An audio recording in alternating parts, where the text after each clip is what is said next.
तो आज की इस वीडियो में अपन बात करने वाले हैं टेनिस एल्बो के बारे में। टेनिस एल्बो एक ऐसी पेनफुल कंडीशन है जो एल्बो जॉइंट के आउटर साइड पर होती है, यानी जहां ह्यूमरस बोन का लेटरल एपिकोंडाइल होता है। इस जगह पर हमारे फोरआर्म की एक्सटेंसर मसल अटैच होती है, पर जब ये मसल ज्यादा यूज होती है या फिर बार बार स्ट्रेन में जाती है तो वहाँ टेंडन में माइक्रो टीयर्स या डीजनरेशन शुरू हो जाता है। अगर सिंपल लैंग्वेज में बात करें तो जब जब अपन रिस्ट को एक्सटेंशन या फिर कोई भी ग्रिपिंग एक्टिविटी करते हैं तो टेंडन कमजोर पड़ने लगता है और एल्बो के आउटर पार्ट में पेन शुरू हो जाता है। अब देखते हैं इसकी एनाटमी के बारे में। एल्बो के आउटर साइड पर एक बोनी एरिया होता है जिसे अपन कहते हैं लेटरल एपिकोंडाइल ऑफ ह्यूमरस। वहीं से निकलते हैं हमारे common extensor tendons like extensor कार्पाई radialis Brevis, extensor digitorum, extensor कार्पाई अल्नारिस, extensor डिजिटी minimi.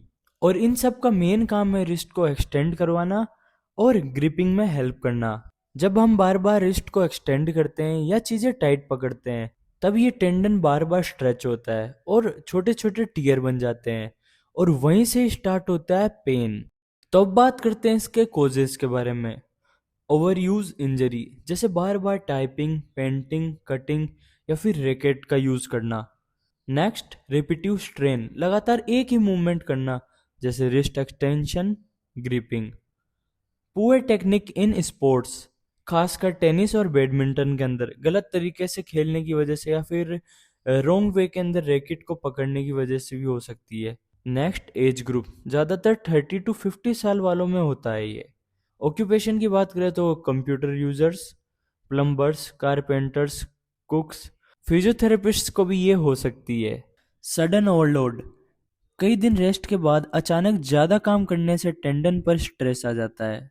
तो अब बात करते हैं पैथोफिजियोलॉजी के बारे में।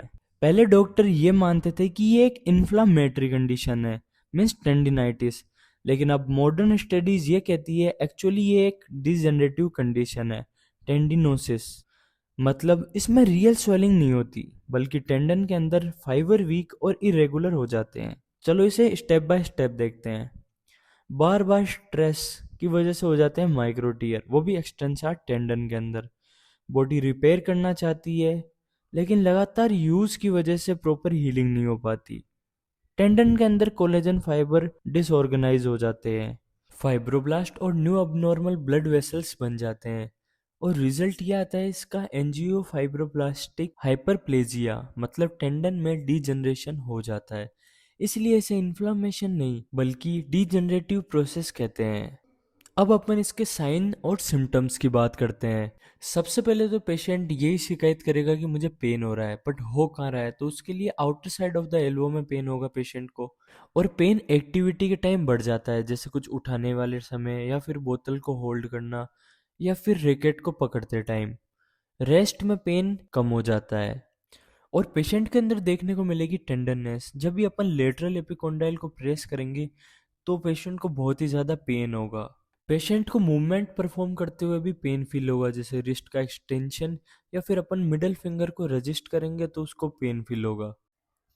नेक्स्ट, वीक ग्रिप, पेशेंट अपन को बोलेगा कि सर मुझे पेन फील होता है जब भी मैं कुछ चीज़ों को पकड़ता हूँ या फिर मुझसे पकड़ी नहीं जाती और या फिर हाथ से छूट जाती है।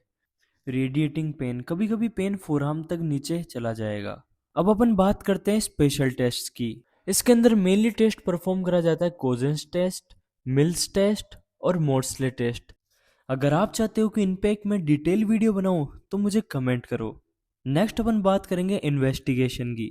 इनके अंदर क्लिनिकल डायग्नोसिस ही मेन है, टेस्ट से कंफर्म तो हो ही जाते हैं ये। और अपन और इसके अंदर देख सकते हैं जैसे अल्ट्रासाउंड, एमआरआई, उनमें अपन को वैसे दिख जाएगा टेंडन डिजनरेशन है या माइक्रो टीयर दिख सकते हैं उनके अंदर, या फिर नॉर्मल एक्सरे के लिए। और क्रोनिक केस के अंदर अपन को दिख सकता है कैल्सिफिकेशन।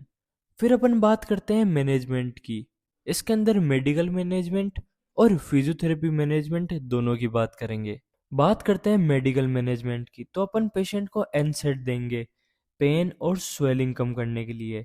कॉर्टिकोस्टेरॉइड इंजेक्शन भी दे सकते हैं बट शॉर्ट टर्म रिलीफ के लिए, लॉन्ग टर्म के अंदर डैमेज कर सकती है।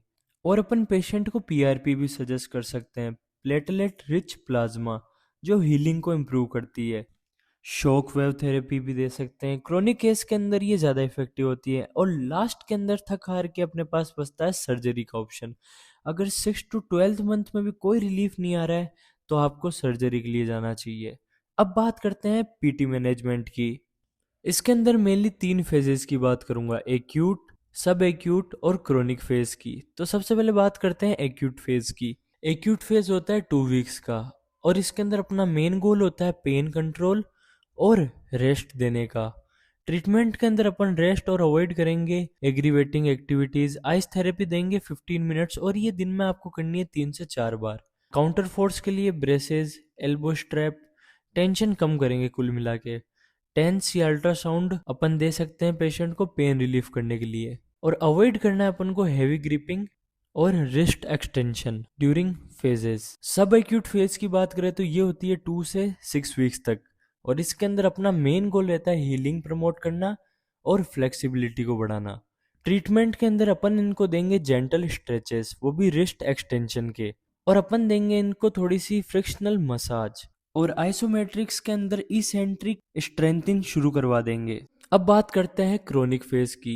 इसका अंदर अपना मेनली गोल रहता है स्ट्रेंथिन रीगेन करना और फ्यूचर रिकरेंस को रोकना। ट्रीटमेंट के अंदर progressive eccentric strengthening exercise continue रहेगी, एंड थेराबैंड एक्सरसाइज करवाएंगे अपन उसको। Grip strengthening with soft ball, forearm pronation और सुपिनेशन एक्सरसाइज परफॉर्म कराएंगे। पोस्चर करेक्शन एंड ergonomics को इम्प्रूव करेंगे अपन पेशेंट के। कुछ प्रिवेंशंस का अपन ध्यान रखेंगे इनके अंदर। एक्टिविटी से पहले अपन को प्रॉपर वार्म अप करना है, रेपिटिव स्ट्रेन से बचेंगे, स्पोर्ट में करेक्ट रैकेट टेक्निक सीखेंगे, और ergonomics पोस्चर मेंटेन करवाएंगे, और रेगुलर स्ट्रेचिंग और स्ट्रेंथिंग करते रहेंगे। लास्ट इसके आउटकम की बात करें तो 6 to 12 वीक्स के अंदर ज़्यादातर केस के अंदर रिकवरी हो जाती है, बट क्रोनिक केस के अंदर थोड़ा टाइम ज़्यादा लग सकता है, और सर्जरी की ज़रूरत काफ़ी रेयर पड़ती है, लगभग 5 से 10% केस के अंदर। तो ये सब था टेनिस एल्बो के बारे में। तो आप मुझे कमेंट करके बता सकते हो कि नेक्स्ट वीडियो अपन किस टॉपिक पर डिस्कस करें।